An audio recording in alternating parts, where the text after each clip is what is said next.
right, Doug Winter, spoil me on your latest treasure. This coin is an 1850 New Orleans eagle, and the significance of this coin is it's very probably the single finest New Orleans no-motto eagle in existence, and it's got a pedigree going back about 100 years. So this coin's been a known quantity amongst the connoisseur collector class for generations. This coin actually in the Eliasberg sale in 1982 brought over $100,000, which was a ton of money for this coin at that point in time, when very few people actually collected coins like this. And it's only appeared once for sale since 1982. The Eliasberg family obtained it from the Clapp family, and then it has a pedigree that goes back a little bit before that. So obviously this coin's an MS65, and there may be collectors just starting to get into this type of rare date, high grade material. We're used to seeing what modern grades are, or even grades for like Morgan dollars and things like that. Why is 65 such an impossible grade to get on a New Orleans gold coin? Well, this was a coin that was made for circulation or bank-to-bank commerce. So by modern coin grading, this is like an MS93. These coins were roughly treated. It was a lot of money. There were no contemporary collectors for them. So it's a miracle of survival for a coin to exist in any uncirculated grade, let alone gem uncirculated. Yeah, and something people have to realize is the collecting of coins by mint mark did not really develop until the 20th century. The first book on collecting mint marks was by a guy named A.G. Heaton in, I believe, 1893. But mint mark collecting really didn't become in favor at least until the 20s or 30s, and in some cases really to like the 50s or 60s. So by the time people realized that a coin like this was rare, it was basically non-existent and uncirculated to begin with.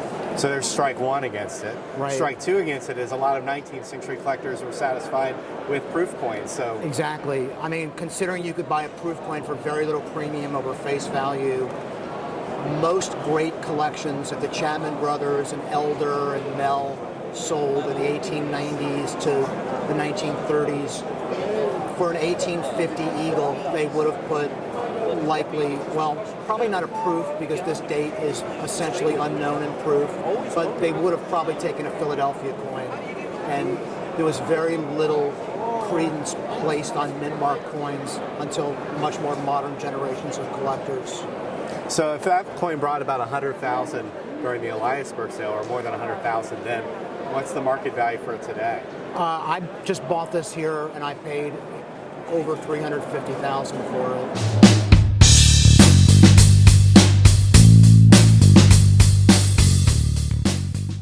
So Jeff, I was walking by your booth here at the National Money Show in Orlando, and you have a display for something you're calling the Boone $50 from an original roll. Don't think I've ever seen original coins from the commemorative series offered in quite a long time. Mm-hmm. So what can you tell me about this?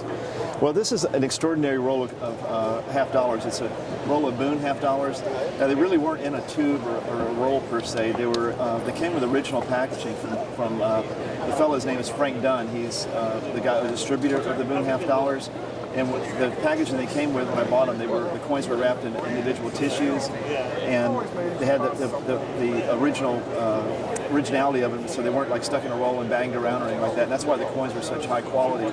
And I bought these coins last November when I was in Michigan for the Michigan State Coin Show, and the guy has a coin shop there and said he had bought them across the counter from the family. So this basically means they've only been in 2 or 3 hands since 1934. So originality is neat. They're not extraordinarily expensive coins, but to see a group that is matched like that, and also to have half the coins in '67 is pretty extraordinary. They're beautiful. I also was drawn to the coins for a couple of reasons. Is they were distributed by a guy in Lexington, Kentucky, where I'm from, and plus also I have a lot of admiration for Daniel Boone, and I've read biographies about Daniel Boone, and I really think he's one of the more fascinating characters in American history. So I think that's to me it's really neat to bring the combination of a really original, cool coin deal also with a neat historical perspective, which I always appreciate. So it just goes to show that you never know what's going to cross the counter, and you never know what you're going to find at a coin show. Absolutely. You know, and a lot of people ask me, it's like, why do you travel so much?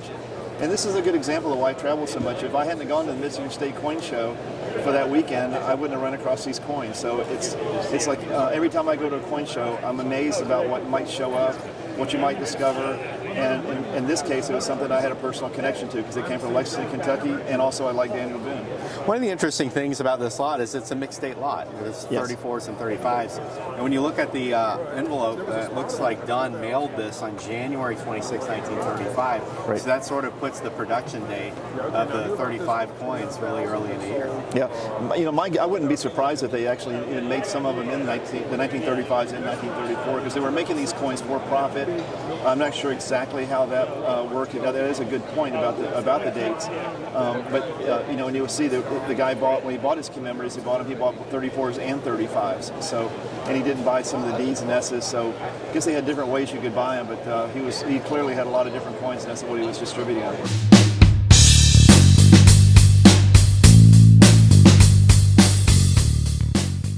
So now when we think about rare coins, we usually think about older coins, but one of the great rarities in the Irish series actually isn't all that old at all. The 1985 20 pence was a brand new denomination, which was circulated in Ireland as a decimal coinage from 1986 to the year 2000 when they converted to the euro.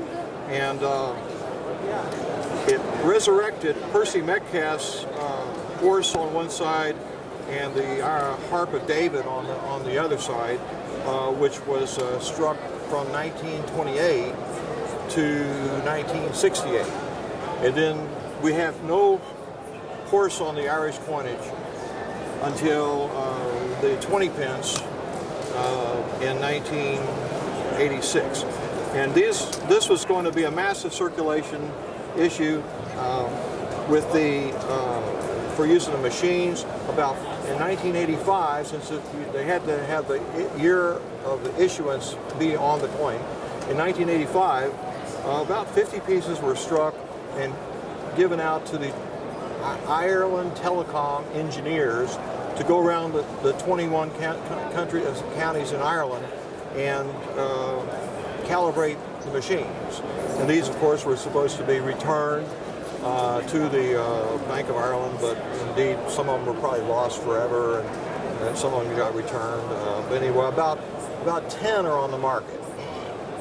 And it's a pretty settled thing. I mean, about 3 years ago, there were about the heirs of one of the engineers came forward with 3 pieces. This was the best of those 3. And they sell generally, one sold circa 2005 for about 25,000 US equivalent. There was another one that sold probably about 8, 9, 10 years ago for 15,000 US equivalent. I've got this one on the market now for something similar.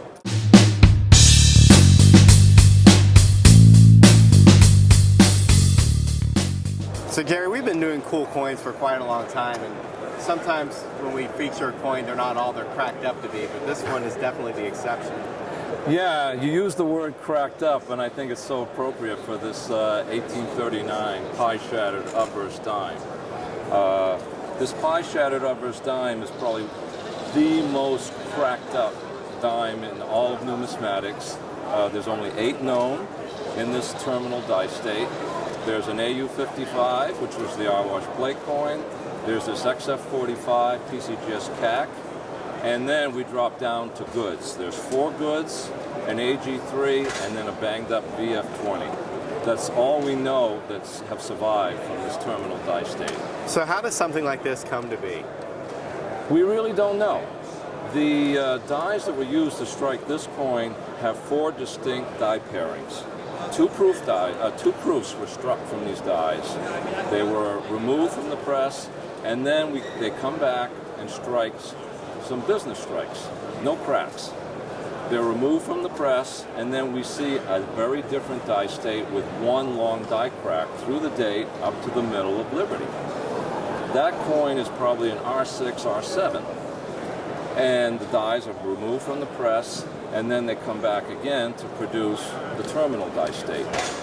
And again, we've only got 8 known specimens, with an AU55 and a XF45 being the 2 finest known.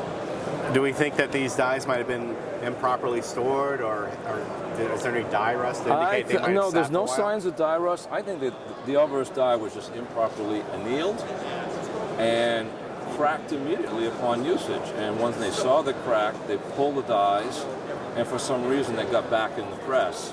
And in the final die state, we get this enormous cracks. I mean, you could almost take a razor blade and peel the cracks off the surface. They're so thick. This definitely had, the obverse definitely had to be the anvil die, because I cannot imagine a hammer die even surviving with these kind of cracks. So what's the estimated value of a spectacular piece like this? About $25,000.